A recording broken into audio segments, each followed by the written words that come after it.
Start.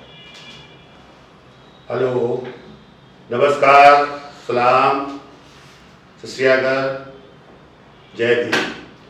आज 71वां दिन आंदोलन और अधिक मजबूती पकड़ रहा है।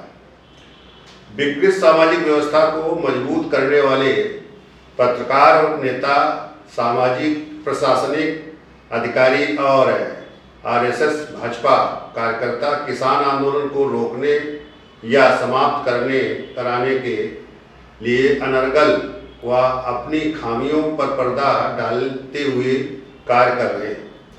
आज आम लोग भी अपने भविष्य की चिंता करने लगे हैं, जिनकी सरकार के विरोध में आवाज बनकर उठने लगी है। इस आंदोलन से किसी को लाभ मिलने वाला नहीं है, लेकिन विकृत सामाजिक व्यवस्था को कमजोर कर सरकार बदलने का है।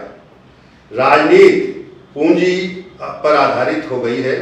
पूंजीपति इनके साथ आ जाएंगे और फांसीवाद इनके साथ खड़ा होकर मौके की तलाश रहेगा और मौका मिलते ही इससे बड़ा तांडव करेगा, क्योंकि हिंसा का रास्ता बदल जाएगा। अर्थात हिंसा से हिंसा को या नफरत से नफरत को नहीं रोका जा सकता है। हम कैसे मेल मिलाप कर इसका रास्ता खोज कर बड़ा कार्य करें, जिससे सबको लाभ मिले। व्यक्ति की कार्य क्षमता कंपटीशन के साथ विकास का हिस्सा बने। आज मौका ठीक बना है कि लोगों को संगठित कर लोगों की प्रत्येक प्रकार की समस्या और देश के प्रति अलग उठ रहे सवालों को समाप्त करने के लिए रास्ता है, उसे अंगीकार करना है। हमें नफरत को त्यागना होगा।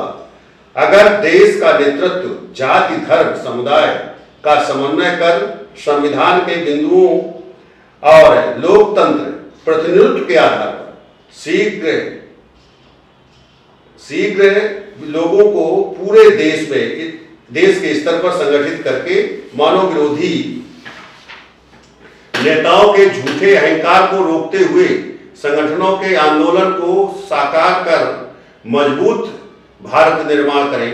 बाबा साहब डॉक्टर भीमराव अम्बेडकर द्वारा गोलमेज कॉन्फ्रेंस 1932 इंग्लैंड में प्रतिनिधित्व को प्रस्तावित करना, विकृत व्यवस्था सवर्ण नेता महात्मा गांधी जी बिना व्याख्या किए हुए ही अछूत का हिंदू का अभिन्न अंग है। इससे हम अपने जिंदा रहते अलग नहीं होने देंगे। और बाबा साहब को दबाव डालकर आरक्षण पर समझौता कर देश में धर्म जाति का संघर्ष बना दिया, जिसके कारण अनेकों प्रयासों के बाद भी नफरत और फांसीवाद से निकल नहीं पा रही है। जब तक नफरत और फांसीवाद जिंदा रहेगा, मानव संघर्ष बना रहेगा। जो एक दूसरे पर हमला करते रहेंगे, दोस्त को और अपने आप का कत्ल करवाते रहेंगे।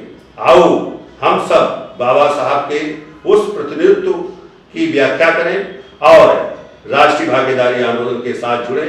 आपका कुछ भी नुकसान नहीं होगा, केवल फायदा ही होने का है।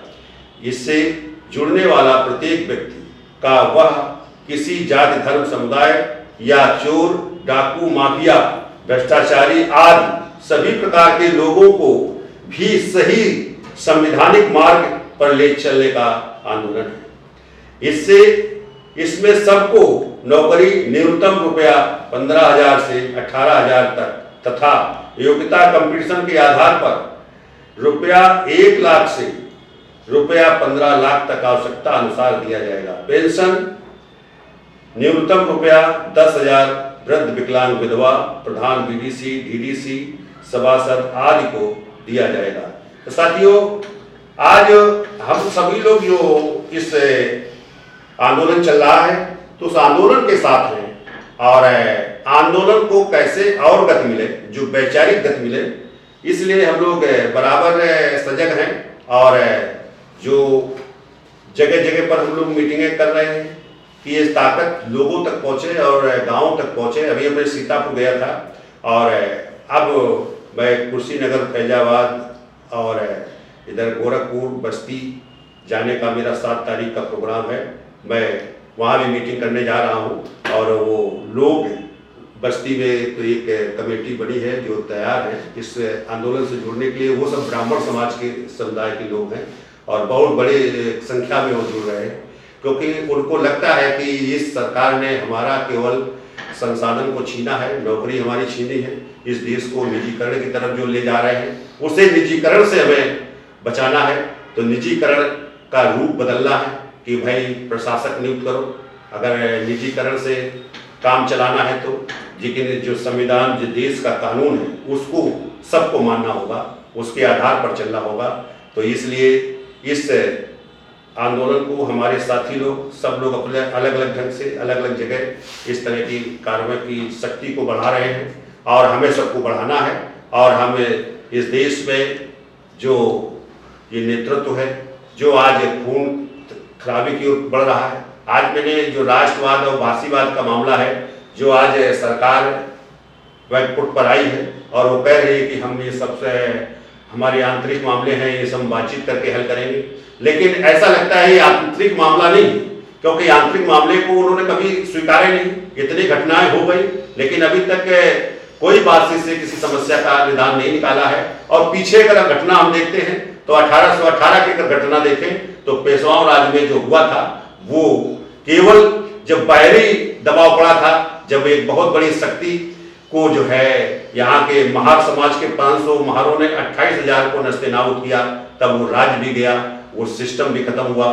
तो आज वही बन गया है कि सरकार उस जो अपने सोच को नहीं बदलना चाह रही है, उस नफरत को नहीं हटाना चाह रही है, वो जाति धर्म के आधार पर जो नफरत फैलाए है, तो इसको खत्म करने के लिए बाहरी दबाव की जरूरत है और वो बाहरी दबाव ही ठीक करेगा। क्योंकि इस देश में इनसे तो ऐसा लग रहा है जैसे करोड़ों निर्दोषों की खून खराबा होने की स्थिति पैदा हो रही है। इसलिए इसे रोकने के लिए हमें सबको अपने स्तर से काम करना है और उस आंदोलन का साथ देना है। धन्यवाद साथियों, जय भीम।